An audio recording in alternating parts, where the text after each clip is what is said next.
मान लो 5 प्लेयर्स हैं, पांचों ने 100 रुपए दिए, टोटल 500 रुपए इकट्ठे हुए। इसमें सबसे पहले लगेगा 28% जीएसटी जो गवर्नमेंट लेगी। अब बचे 360 रुपए। अब इसमें फैंटेसी ऐप का जो ओनर होता है वो भी अपना कट लेता है, जनरली 15 से 25 या फिर 30% के बीच में होता है। चलिए 20% अगर आप कट मान लेते हैं तो इसमें से 20% अगर आप निकालेंगे तो बचेगा 288 रुपीज। अब कायदे में ये जो अमाउंट है वो पूरा का पूरा एज इट इज जो गेम खेलने वाला बंदा है, जो जीता है, उसको मिलना चाहिए। लेकिन जब उसको मिलेगा तो उसको 30% टीडीएस भी देना होगा, क्योंकि as per section 115BJ net winning पे 30% टैक्स देना होता है। तो 30% टीडीएस देने के बाद बचते हैं 201.6 रुपीज। अब जो प्लेयर शुरू में जीता था उसने 100 रुपए लगाए भी तो थे, तो अगर इस 100 रुपए को भी अगर आप हटा दें तो जीतने वाले का जो फायदा होता है वो 101.6 रुपीज होता है। तो इस 500 रुपए के एक गेम में प्लेयर को मिलते हैं 101.6 रुपीज, फैंटेसी ऐप को मिले 72 रुपीज और गवर्नमेंट को जीएसटी और टीडीएस अगर दोनों मिला लें, इसको इकट्ठा कर लें तो उसको मिले 226.4 रुपीज। सबसे मोटा फायदा होता है इसमें गवर्नमेंट को, और ये छोटा मोटा अमाउंट नहीं होता है, ये हजारों करोड़ों में जाता है। हिंदुस्तान टाइम्स की रिपोर्ट के हिसाब से इंडियन क्रिकेट टीम के हर इंटरनेशनल मैच पे लगभग 1500 करोड़ रुपए इन प्लेटफॉर्म्स पे लोग लगाते हैं,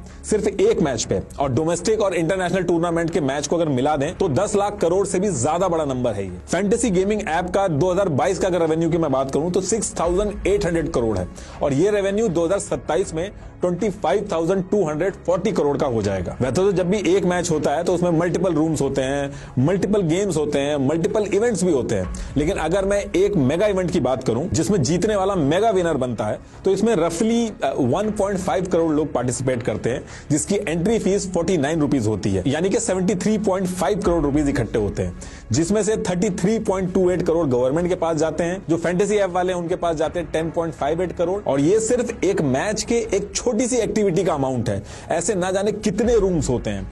एक आईपीएल में कम से कम 74 मैचेस होते हैं, वर्ल्ड कप में 48 मैचेस होते हैं, और साल भर की बात करें तो इतनी सारी लीग्स होती हैं। और खाली आईपीएल और इंडिया की बात नहीं है, ईपीएल वगैरह, फिर हॉकी, फुटबॉल, हर जगह पे बहुत सारे मैचेस होते हैं, और कई हजार करोड़ गवर्नमेंट, स्टेट गवर्नमेंट और फैंटेसी ऐप वाले जो है इनके पास जाते हैं। ये फैंटेसी ऐप वाले क्या करते हैं, सेलिब्रिटीज और क्रिकेटर से भी एडवर्टीजमेंट कराते हैं, तो उनके पास भी पैसा जाता है। बीसीसीआई से भी अलग अलग तरीके के राइट्स लेते हैं, तो बीसीसीआई के पास भी हजारों करोड़ जाते हैं। तो कहने का मतलब यह है कि बीसीसीआई इससे पैसा कमा रही है, स्टेट गवर्नमेंट इससे पैसा कमा रही है, सेंट्रल गवर्नमेंट इससे पैसा कमा रही है, क्रिकेटर, सेलिब्रिटी सब इससे पैसा कमा रहे हैं। अगर सारे के सारे पैसा कमा रहे हैं तो ये पैसा आ कहां से रहा है? ये पैसा दे रहे हैं आप अपने मां बाप की मेहनत का या फिर अपनी खुद की मेहनत का, लेकिन अल्टीमेटली जेब आप ही की कटेगी। इसीलिए 24 घंटे आपको टीवी पे समझाया जाता है कि ये मैं कर लूंगा, आप बस सारे काम छोड़ के बैठ के टीम बना लो। एडटेक कंपनीज जैसे बायजूस वगैरह सारी की सारी लॉस में है, लेकिन ये फैंटेसी ऐप जो है ये यूनिकॉर्न बनती जा रही है। ये हजारों करोड़ कमा रही हैं आपको करोड़पति बनने के सपने दिखा के, और इक्का दुक्का अगर कोई जीत भी जाता है तो उसकी वजह से करोड़ों लोगों को लगने लगता है कि वो भी अब करोड़पति बन जाएंगे। मैथमेटिकली एक इंसान के इन सब ऐप्स पे जीतने की प्रोबेबिलिटी बहुत ही कम है। अगर मैं मेगा इवेंट की भी बात करूं तो 0.0000667% प्रोबेबिलिटी है आपके जीतने की, और इसमें भी कोई एक्स्ट्रा होशियार है, क्योंकि टीम तो 49 रुपीज की बनती है, तो वो क्या करते हैं कि 3-4 टीमें खरीद लेते हैं अपने चांसेस बढ़ाने के लिए। लेकिन ऐसा करने वालों का तो इससे ज्यादा बड़ा नुकसान होता है। देखिए, अगर आप अपने दोस्त या स्कूल, कॉलेज या अपने गांव को इकट्ठा करके 1 लाख टीम भी बना लेंगे तो भी आपके जीतने के चांसेस मैथमेटिकली बिल्कुल ना के बराबर हैं। आप 7 करोड़ से ज्यादा लोगों को भी इकट्ठा कर लेंगे तब भी आप नहीं जीत पाओगे। मैं ऐसा कह क्यों रहा हूं वो भी आपको समझा देता हूं। इन फैंटेसी ऐप्स में 2 टीमों को मिला के आपको 11 लोगों की टीम बनानी होती है, यानी कि 22 में से 11 प्लेयर्स चुनने होते हैं। सारे कॉम्बिनेशन अगर आप कैलकुलेट करेंगे तो कॉम्बिनेशन होते हैं 7,05,432। और बात यहां भी नहीं खत्म होती है, इनमें से भी आपको कैप्टन और वाइस कैप्टन चुनने होते हैं। अब आपने 11 प्लेयर्स की टीम बनाई है तो सिर्फ उस टीम के अंदर कैप्टन और वाइस कैप्टन बनने के 110 कॉम्बिनेशन बनते हैं, और इस कैप्टन और वाइस कैप्टन के 110 कॉम्बिनेशन को अगर आप मल्टीप्लाई करेंगे 7,05,432 से, तो 7,75,97,520 कॉम्बिनेशन आएंगे। 7 करोड़ टीम बनानी पड़ेंगी, और बात तब भी नहीं बढ़ेगी क्योंकि इसमें अभी भी 1-2 फैक्टर कम है कि कैप्टन और वाइस कैप्टन को अगर रिप्लेस करें तो। देखिए, अगर ये कैलकुलेशन नहीं भी समझ में आई है तो बस मोटा मोटी इतना समझ लीजिए, जो सबसे जरूरी है कि एक छोटे मोटे देश के प्राइम मिनिस्टर बनने के चांसेस आपके ज्यादा हैं इन एप्स पे करोड़पति बनने के कंपैरेटिवली। जिसकी ऐप है, जो ओनर है, ऐसा नहीं कि वो भी अगर चाहे तो वो जीत ही जाएगा। इनफैक्ट विराट और धोनी खुद आगे इसमें अगर टीम बनाने लगे तो उनकी भी कोई श्योरिटी नहीं है कि वो जीत ही जाएंगे, क्योंकि इसमें किसी को भी नहीं पता कि जिस दिन एक्चुअल मैच होगा उस दिन कौन सा खिलाड़ी कैसा खेलेगा। इसमें यह भी बात होती है कि बॉट्स बना के इसमें जीता जा सकता है, सॉफ्टवेयर सॉफ्टवेयर में चेंज किए जा सकते हैं। तो देखिए, अगर बॉट्स बना भी लेगा तो अल्टीमेटली प्राइज मनी जीतने के बाद एक रियल पर्सन के बैंक अकाउंट में ही तो पैसे आएंगे।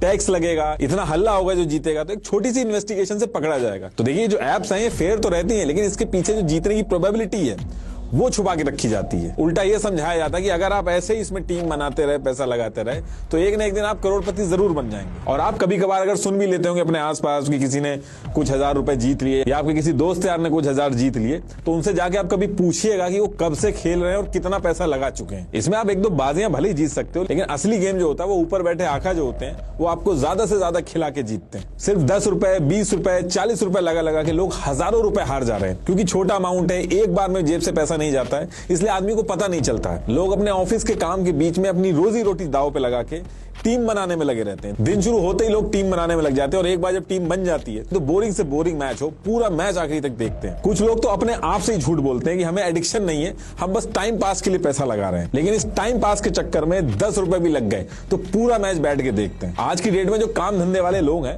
उनके पास T20 देखने तक का टाइम नहीं होता है। वहां पे ये लोग 10 रुपए लगा के पूरा का पूरा टेस्ट मैच देख डालते हैं, क्योंकि पैसा लगा के जब ये लोग मैच देखते हैं और उसका सेलेक्ट किया हुआ प्लेयर रन मारता है तो उसका अलग ही एड्रिनल रश होता है। एक बोरिंग जिंदगी में एक्साइटमेंट आ जाती है, और फिर यही चीज एक एडिक्शन में कन्वर्ट हो जाती है। ये एडिक्शन ऐसा है कि आर्मी मैन जो मेंटली इतने स्ट्रांग होते हैं वो तक इसकी चपेट में आ रखे हैं। आप एक छोटी सी गूगल सर्च करिएगा, आपको पता चल जाएगा कि एक आर्मी पर्सन के 20-20 लाख रुपए तक जा चुके हैं। इसीलिए एडिक्शन जब एक हद से ज्यादा बढ़ता है तो ट्रीटमेंट की भी जरूरत पड़ती है। ये जो फैंटेसी एप्स हैं, इनमें जीता हुआ जो आदमी होता है वो अपने आप को होशियार समझ के दोबारा पैसा लगाता है, और हारा हुआ जो आदमी है वो अपने पैसे को पूरा करने के लिए पैसा लगाता है, बार बार खेलता है। ये एक विशियस साइकिल है जो कभी खत्म नहीं होती।